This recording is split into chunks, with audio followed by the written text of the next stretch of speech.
ngawur.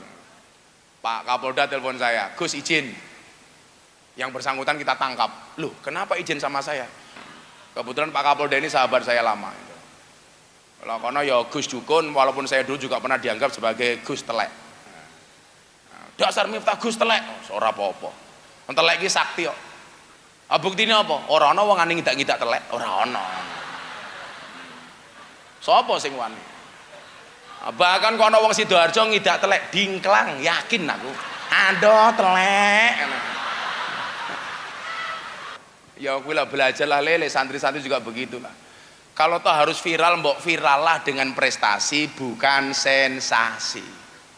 Gawe konten ora mutu lho, din iki lho jane. Tenan iki lho. Anak buah Samsudin iki lho. Ya kono dijenguk ning penjara goblok gitu lho. Assalamualaikum warahmatullahi wabarakatuh. Hamdan wa syukranillah, salatu wassalamu ala rasulillah Sayyidina wa maulana Muhammad ibni Abdillah wa la hawla wa la quwata illa billah, amma ba'd.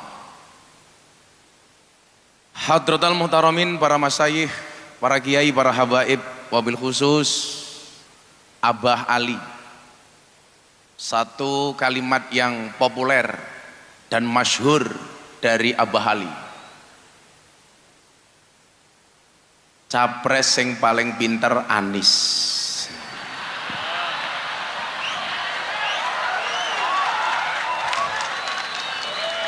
Tapi sing menang Prabowo.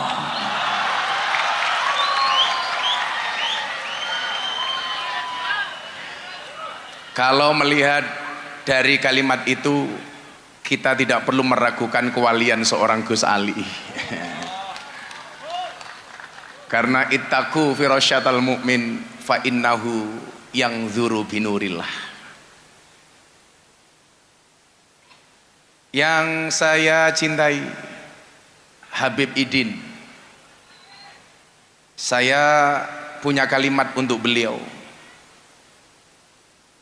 Al-uyun tansa man ro'at, walakinnal qulub la tansa man ahabbat. Mata bisa lupa siapa yang dia lihat, tetapi hati tidak bisa lupa siapa yang ia cintai.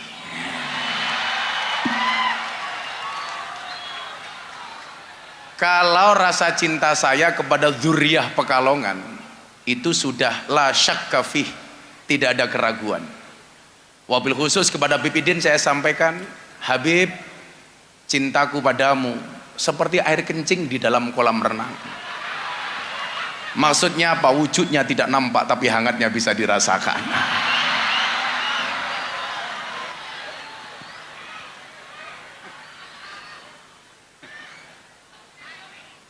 Beserta para ulama, Dewan Asatid, mobil khusus segenap sivitas Pondok Pesantren Bumi Sholawat, beserta para dzurriyyah yang sangat-sangat saya muliakan.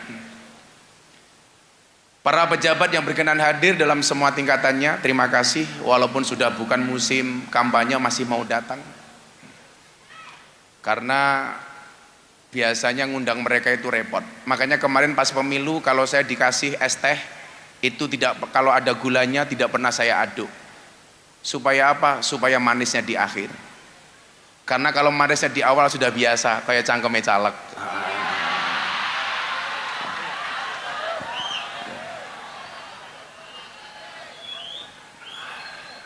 Bapak Ibu masyarakat Sidoarjo yang berbahagia, ketika melihat kesuksesan seorang Abah Ali, atau dalam hal ini guru kita Maulana Habib Lutfi bin Yahya Pekalongan, dan di saat yang sama saya harus melihat putra-putra beliau seperti Gus Mudor, putra Habib Lutfi, menantu seperti Habib Idin. Saya teringat dengan sebuah makalah, innana lanangzuru ila syababi ala asasin hadabnu fulan au qaribu fulan. Kita tidak melihat orang-orang seperti mereka. Seorang pemuda itu, ini anaknya siapa atau dekat dengan siapa. Apakah ini Gus Muhdor bin Ali atau ini Fulan bin Fulan? La nangzur ilaihim hadza bin Fulan au qaribu Fulan. Bagi saya itu nggak penting. Kenapa? Karena kita tidak bisa minta lahir dari siapa. Tapi yang perlu kita ingat adalah kita bisa berikhtiar melahirkan generasi seperti apa. Walakinna nangduru ilaihim ala asasin apa? Min juhdin liwatonihim. Yang kita lihat itu adalah kerja kerasnya.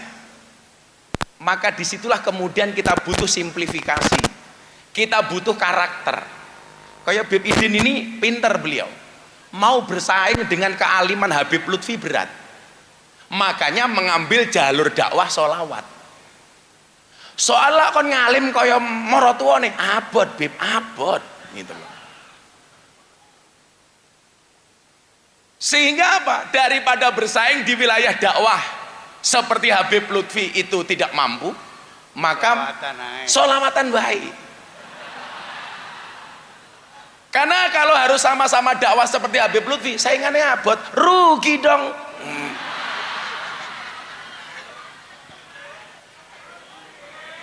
Sorry ya. Nah, sama halnya dengan Gus Muhdor umpamanya. Kalau pengen mendapatkan makom seperti abahnya Gus Ali berat. Makanya mengambil jalur dakwah melalui menjadi seorang birokrat, menjadi bupati. Nah, beda halnya kemudian yang saya lakukan.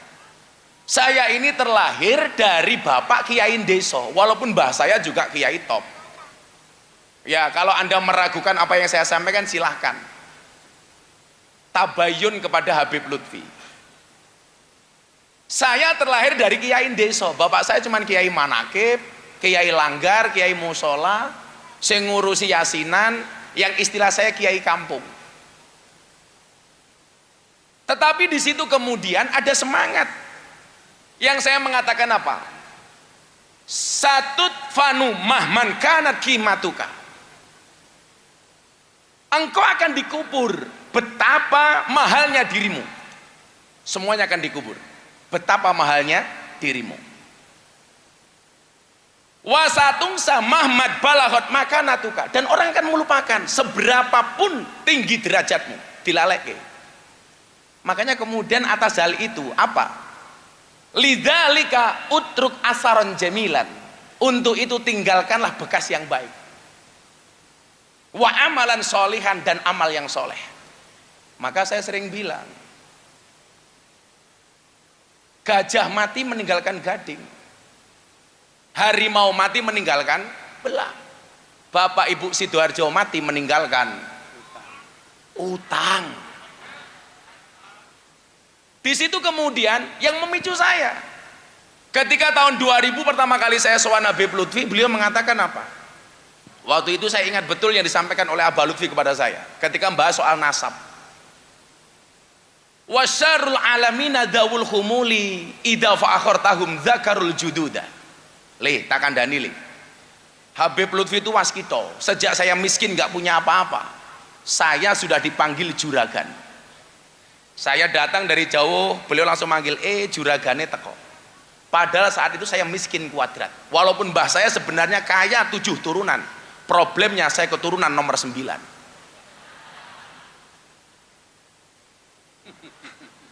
Kere randuwe apa-apa. Tapi bagi saya mohon maaf, nggak ada masalah. Beliau mengatakan waktu itu, tak kandani, juragan dan tak kandani. Miskin dipanggil juragan, Pak. Ternyata benar itu doa dari beliau untuk saya. Saya itu ingat betul Habib Idin ya waktu itu. Anak saya usia 2 tahun, banter-banterin nyusu. Saya punya uang tuh 50.000. Abah telepon dari Pekalongan. Iso mangan yang Pekalongan. Sendiko dawuh, Pak. Karena saya meyakini at-ta'allam al-ilmu yudroku bita'allum wal barokatu la tudroku illa bil khidmah. Kalau ilmu itu diperoleh dengan belajar, maka barokah itu diperoleh dengan mengabdi. ilmu dengan ngaji, barokah dengan ngabdi. La tutraku illa bil khidmah. Mila bocah-bocah hadrae Habib Idin iki niate khidmah wae le. Ewadene kuwi dijatah titik karo Habibe ya ora apa-apa lah khidmah ngono ae. Ya wis rasa mau gremengi ya wis dirasani wae. Ora apa-apa, bocah hadra insyaallah mulya lah. Lah kowe ngelamar cewek takoni pekerjaanmu apa le? Penerbang. Wah. Pesawat apa? Hadroh Airline. Saya itu maaf Bu ya, saya nggak bisa berdiri karena saya capek. Hari ini saya syuting 5 jam, 5 episode untuk acara Ramadan. Tapi malam hari ini saya bela-belain, badan saya capek tapi hati saya senang. Kenapa? Calonnya menang.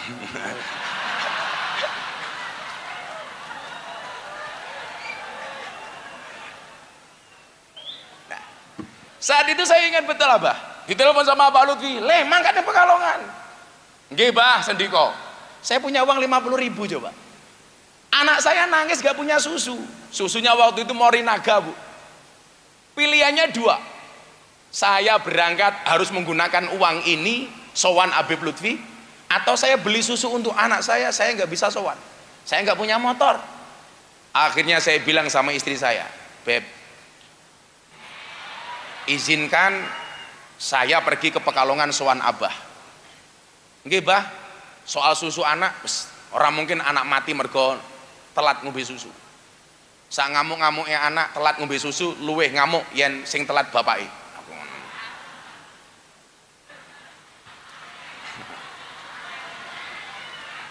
Makanya programnya Pak Prabowo susu gratis itu yang paling seneng bapak-bapak.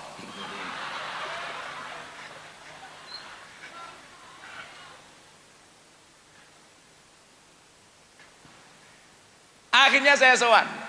Memandang wajahnya orang soleh itu kan mohon maaf ya, nggak perlu kita ngomong apapun, ketemu saja sudah seneng. Kayak gini ibu-ibu lihat Habib Idin itu senengnya raum, apa mana rondo anyaran, ya Allah gitu.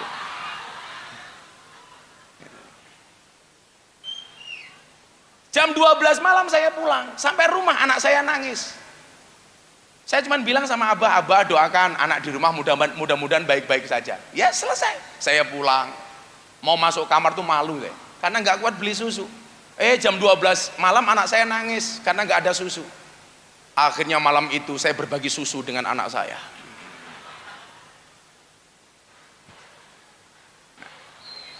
Tetapi apa? Ketika kemudian Habib Lutfi mengatakan sama saya waktu itu begini, "Wasarul alamina dawul khumuli idza faqartum dzakarul jududal." Katakan dalil. Generasi yang paling jelek itu adalah satu generasi ketika ada orang hebat, ketika ada orang ngetop mengatakan, mbahku mbiyen luwih hebat daripada iki. Habib Idin selawatan kaya mbahku mbiyen suarane luwih apik. Tapi di saat dia ngomong seperti itu, dia bukan siapa-siapa. Ketika mengatakan mbahnya ini lebih baik dibandingkan dia bukan siapa-siapa. Dan ini mohon maaf ya, ini penyakitnya para Gus. Ini penyakitnya para Gus. Bapakku pondoknya gede, wi pondoknya bapakmu cok, gitu loh. Gak bahaya tah, gitu loh. Yang kamu banggakan apa? Wong pondoknya mbahmu kok. Bu, bapakku santrine oke, wih bapakmu. Maka kemudian dilanjutkan, wa khairul alamina dzu hasabin qadimin aqama li nafsihi hasbang jadida. Tapi generasi yang paling top itu apa? Satu generasi yang dia terlahir dari generasi yang hebat, tetapi dia mampu berdiri dengan membesarkan dirinya sendiri. Itu baru luar biasa. Sehingga saya dulu Abah, mohon maaf ketika di Lampung, "Le, kowe mulya gedheke pondoke keluarga." Saya mengatakan enggak lah, ora penak le. Saya dulu itu mau dipek mantu sama Kiai Top. Miftah, kowe dadi mantuku. Saya waktu itu mau nolak bingung. Saya bilang, "Ngapunten Kiai, saya istikharah dulu." Padahal nolak halus. Saya cuma bilang makhoba manistakharah walana dima manistasaro. Kowe ya bocah-bocah hadroh ki ya ngono le. Lah ana bocah kowe seneng karo cewek, loro umpamane bingung, kamu istikharah. Tapi saya ingatkan satu hal, sebelum istikharah yakinkan dua-duanya mau sama kamu. Yang menjadi problem wis istikharah ora ana sing gelem. Makanya saya bilang, cintamu boleh kandas tapi karirmu harus jelas. Kenapa? Karena karir yang jelas akan mengundang cinta yang berkualitas. Wah. Ala soal ngono kuwi lek takon aku aja Habib Idin. Soalnya presiden percodotan ki aku. Kamu harus paham. Cowok sama cewek itu orientasinya beda. Cowok itu semakin kaya dia semakin butuh perempuan. Tapi cewek semakin kaya dia tidak butuh laki-laki. Makanya aja kaget, oke wong lanang merongos tapi bojone ayu. Soalnya apa sing didelok ora merongose tapi duwite.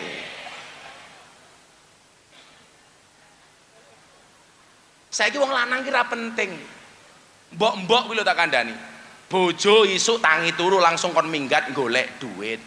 Mulih dijaluki duit. Arepe turu mikir duit. Tangi turu ngitung duit. Nganti rupane kaya duit. Mila saiki wong lanang kalah penting karo duit. Wong wedok ki ya ngono, lah awakmu golek wong lanang mung pinter golek duit ra kena nggawa duit. Kowe rabiya karo tuyul. Suwe-suwe wong lanang kok sia-sia iki lho. Komunitas pecinta susu tanpa gelas. Bengi dimimiki awan kon nguli. Halah ya Allah.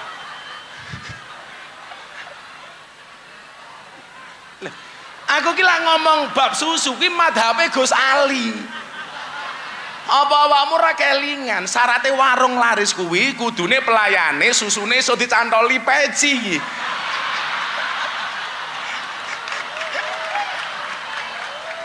Lho kabeh iki ana sanate kok.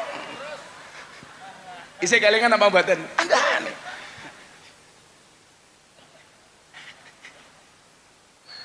Nah.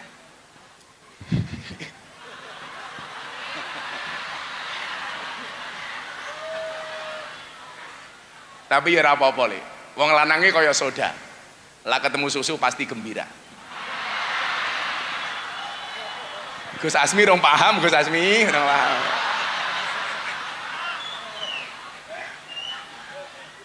Shallu ala Nabi Muhammad. Makanya beban-beban seperti Gus Muhdor, seperti Habib Idin itu berat, Pak. Berat.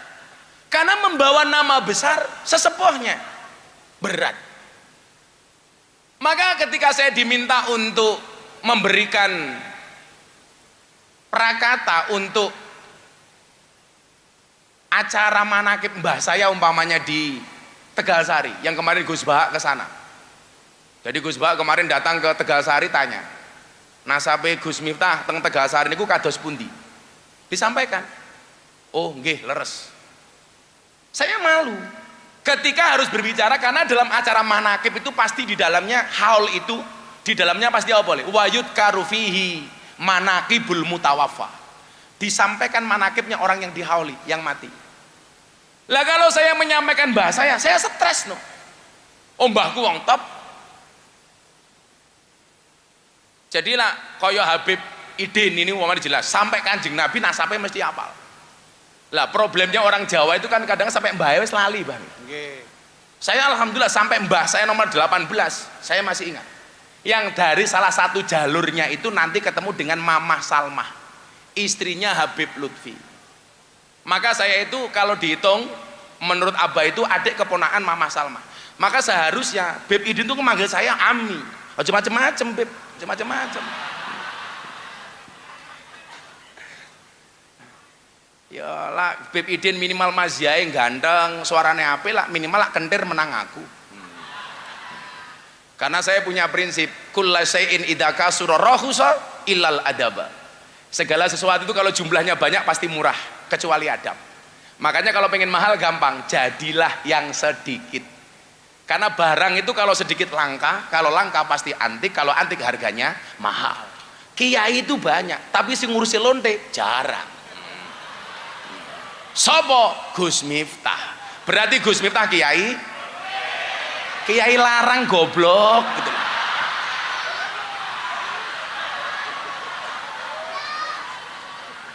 Kok malah kiai lonte gitu ngawur wae.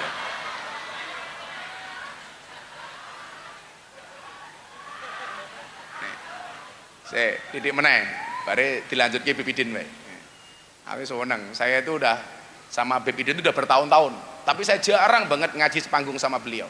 Ya karena rate saya lebih mahal daripada Bib Idin lah kira-kira begitu.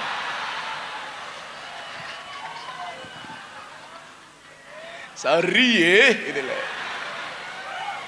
loh. Saya itu kalau dihitung manggung sama Habib Idin, sama membersamai Abah Lutfi, itu jauh lebih banyak membersamai Abah Lutfi. Makanya beliau nggak berani sembrono sama saya gara-gara itulah, gara-gara itu. Ngomongnya kelmik, di lupa ya dintek kayak kangkor Habib ya. Oh, tenan gitu. Anak buah Samsudin gitu. Ya kono dijenguk ning penjara goblok gitu loh.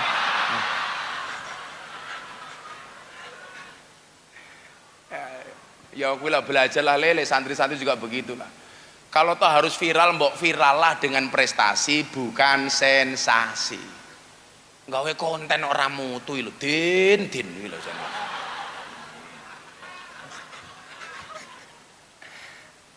Ngawur. Pak Kapolda telepon saya, Gus izin. Yang bersangkutan kita tangkap. Loh, kenapa izin sama saya? Kan podo guse. Mbahmu ku yo beda kok aku. Kebetulan Pak Kapolda ini sahabat saya lama. Kalau kono ya Gus Dukun, walaupun saya dulu juga pernah dianggap sebagai Gus Telek. Dasar Miftah Gus Telek, ora apa-apa. Telek iki sakti kok. Buktine apa? Ora ana wong ngani ngidak-ngidak telek, ora ana. Sapa sing wani? Bahkan kono wong Sidoarjo ngidak telek dingklang, yakin aku. Aduh telek. Tapi ya lucune wong Sidoarjo ngerti telek malah diambu, telek apa ya.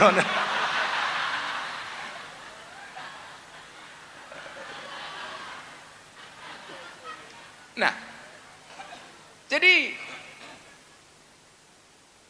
bagaimana kemudian hari ini ketika kita hal seperti ini tantangan besar bagi generasi berikutnya.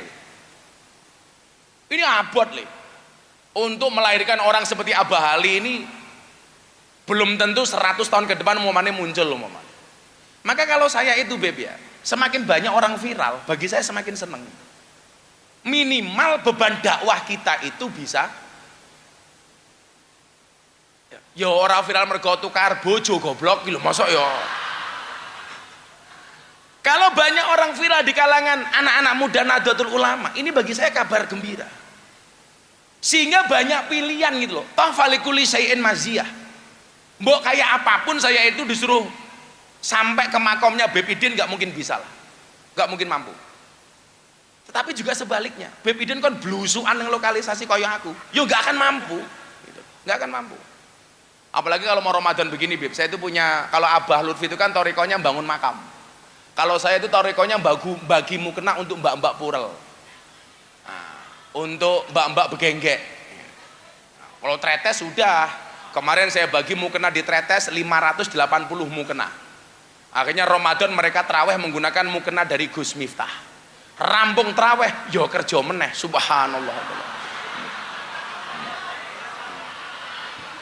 Tak takoni payuran do alhamdulillah bah laris kok bisa nggih berkaya bah ya Allah.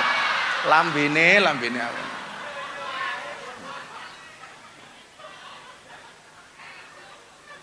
Maka ini tantangan gitu loh, tantangan. Saya pikir idza sadaqal asmu. Saya pikir bukan lagi waduhas sabil lah, tapi waduhas subul. Kalau ada niat pasti akan ada banyak jalan. Dan yang jelas apa? Harus punya keberanian, berinovasi. Mbok ngene lho cah, santri-santri bumi solawat ya umpamane kowe ditakdir karo Gusti Allah orang alim. Jangan kamu kemudian insecure dengan ketidakaliman. Kamu bisa jadi ketika di pondok menjadi santri yang paling goblok.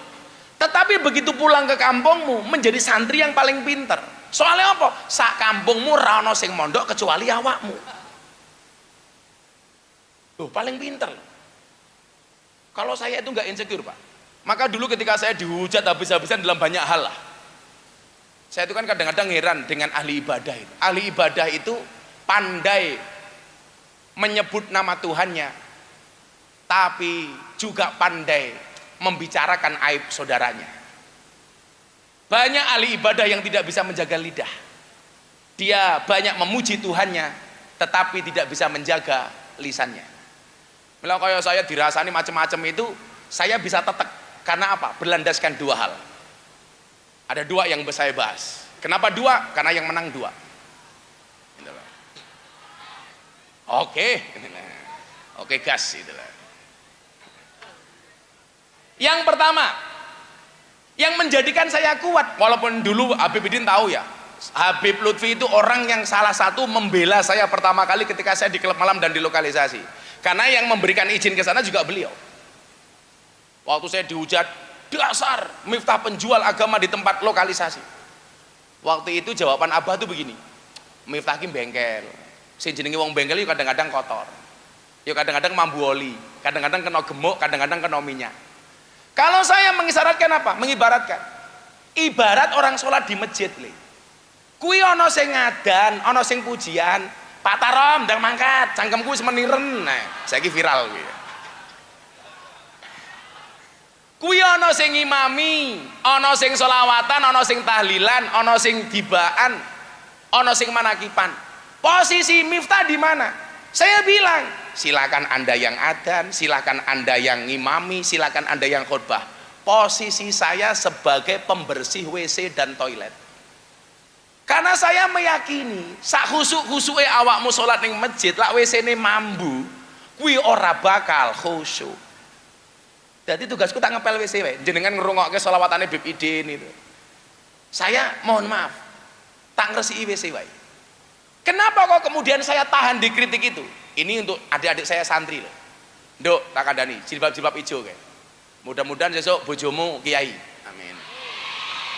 Gondrong belangkonan. Amin.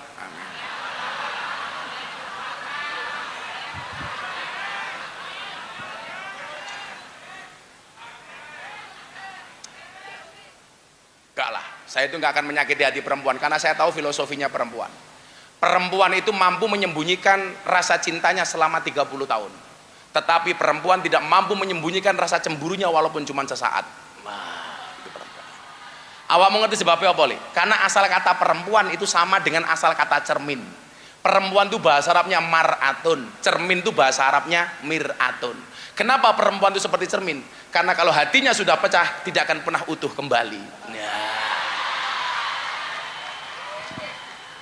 Makanya perempuan itu karakternya satu, kalau disakiti nggak pernah lupa, kalau menyakiti nggak pernah ingat. Itulah perempuan.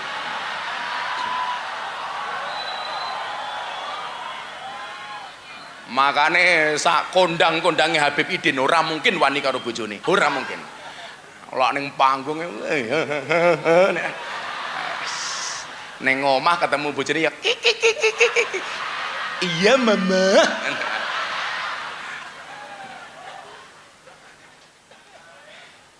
Kalau saya insya Allah, sapa sing ngomong podo, luweh parah, tambah nemen. Dua hal itu apa? Dua hal itu. Yang pertama, ini masalah orientasi dan mindset. Man wahaba nafsahu lidunya, lan tu'tiyahu dunya illa qit'ata ardin yudfanu fiha. Yang kedua apa? Man wahaba nafsahu lillah sayu'tihillahul jannata ardhuas samawati wal ard. Berarti masalah orientasi. Aku ki kuat karena saya diajarkan sama Habib Lutfi waktu itu wahaba nafsahu lillah, bukan wahaba nafsahu lidunya.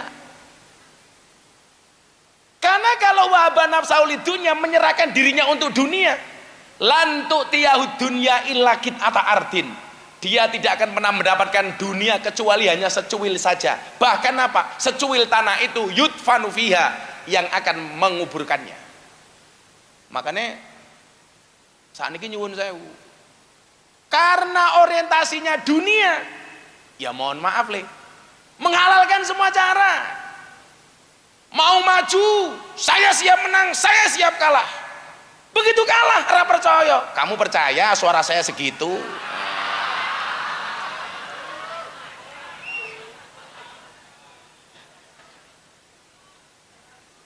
Saya kemarin telepon sama Habib Idin, ayo Beb, besok buka puasa bersama. Jam piro Gus? Jam Ganjar plus Anies. Wah. Maksudnya apa? 16 plus 24.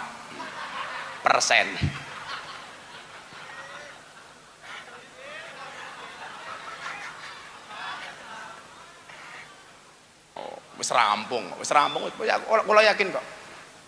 Baik-baik saja Indonesia insyaallah. Amin. Oh pendukungnya wis rampung kok calonnya ngeyel.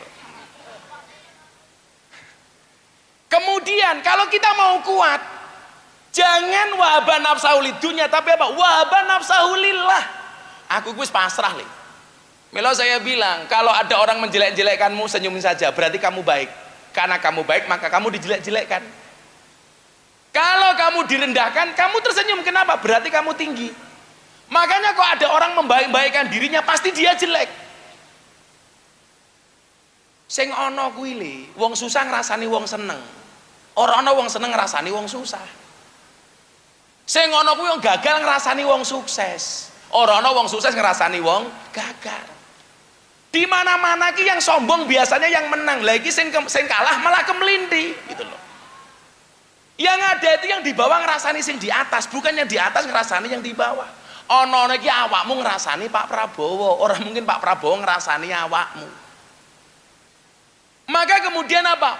Wahaba nafsahu lillah, bukan lidunya. Milo saya mau dibully kayak apa? Kayak kemarin viral, Gus Miftah bagi-bagi duit. Itu saya bagi duit bersama kancane Beb Idin, Haji Her Meduro. Itu yang dibagi cuma 100 juta. Kemarin di pondok saya, wayangan yang dibagi berapa? 1 jam? 450 juta. Kenapa kita bisa bagi itu? Bukan karena kita banyak duit. Saya punya prinsip. Bukan seberapa banyak yang kamu miliki, tapi seberapa banyak yang kamu bagi. Kenapa Gus Miftah banyak berbagi? Saya banyak memberi bukan karena saya kaya, tapi karena saya tahu betapa sulitnya orang menderita.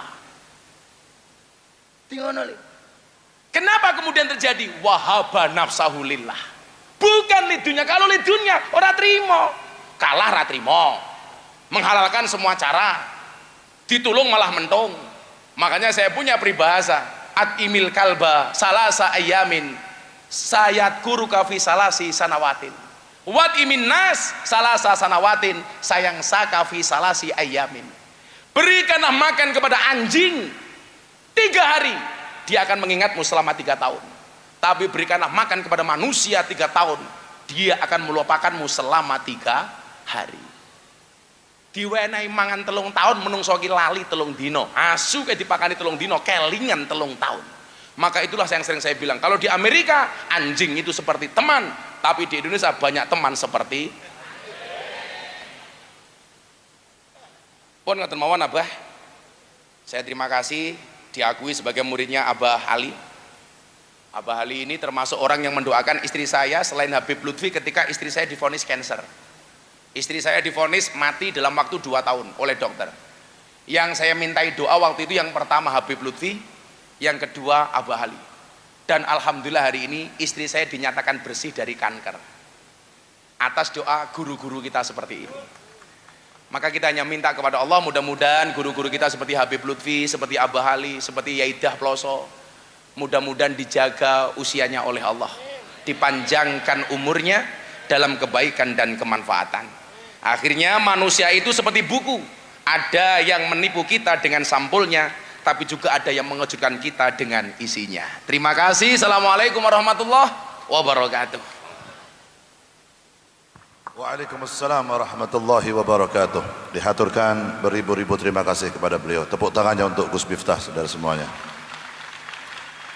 Mudah-mudahan beliau selalu diberikan istiqomah dalam jalan dakwahnya, diberikan kesuksesan terus dalam dakwahnya, sehingga terus usia beliau memberikan kemanfaatan untuk umat Rasulullah sallallahu alaihi wasallam. Allahumma amin ya rabbal alamin. Cuman ada satu catatan tadi, seandainya puisi beliau tadi yang untuk saya diberikan kepada cewek, saya yakin ceweknya langsung mulai. Ora ono puisi cintaku ibarat kencing iki ora apa. Ora ono sing luwih apik teko uyuh apa piye. Habib Idin ngene-ngene dipadaki karo uyuh. Iki pelanggaran, kena pasal piro iki, Bang? Perbuatan tidak menyenangkan. Ora ono sing liyane bagus andai-andai. Selain uyuh ini ora ono apa. Kan biasanya kan kalau kau jadi bunga aku jadi kumbangnya, ngono loh. Iki uyuh. Ora genah iki. Bila teman pernah membuatmu kecewa, bila pasangan pernah membuatmu terluka, dan bila COVID-19 pernah membuatmu menderita, yakinlah Beb Idin hadir dengan membawa cinta. Ya. Oh no. Cocok aku koyo. Engko sak panggung maneh aku gelem. Nek uyuh ki mau ora diedit ana undangan maneh sing ceramah sapa? Gus Miftah ora sudi. Langsung tak jawab, siapa yang ceramah? Gus Miftah. Sorry ye.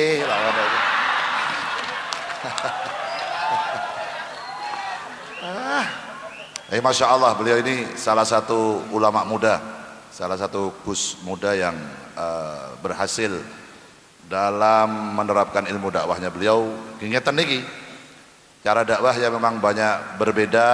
Pulau lewat majelis sholawat, beliau lewat cara dakwahnya, Kiai Ali dengan pondok pesantrennya, Habib Lutfi dengan jamiah thariqahnya, dan ulama-ulama gus-gus yang lain mewarnai dunia dakwah yang di Indonesia ini, dan semua punya tujuan yang sama. Caranya berbeda-beda tapi punya tujuan yang sama, yaitu ingin menyelamatkan umat ini dari fitnahnya dunia dan dari siksa kubur dan dari siksa nerakanya Allah Subhanahu wa taala. Allahumma ngeten niku. Pokoknya yang jenengan kalau setiap hadir di majelis teng pundi mawon, siapapun yang mengisi acara, ambil nilai plusnya, ambil positifnya, ambil yang baik. Kalau memang jenengan nggak mampu mengikuti apa yang disampaikan oleh para ulama yang ceramah ketika itu, jenengan jangan memaksakan, ambil semampu panjenengan. Jenengan sanggup dalam 1%, pakai 1% kebaikannya. Jenengan mampu 10% kebaikannya, ambil 10% kebaikannya. Sing penting kita sebagai warga negara Indonesia sing rukun, sing damai, sing aman, sing tentrem. Allahumma amin ya rabbal alamin. Dan kita punya tugas bareng-bareng, giniku Habib, giniku Kiai, giniku Gus, go TNI, Polri, masyarakat biasa sedoyo, sama-sama memiliki tugas untuk menjaga keutuhan negara kesatuan Republik Indonesia. Mungkin Indonesia selalu dalam keadaan aman, Indonesia dalam keadaan damai, Indonesia dijauhkan dari bala, dijauhkan dari musibah, dijauhkan dari perpecahan oleh Allah Subhanahu wa taala. Allahumma amin ya rabbal alamin. Dilanjut selawat mulai ini. Lanjut ya. Sallu ala Nabi Muhammad.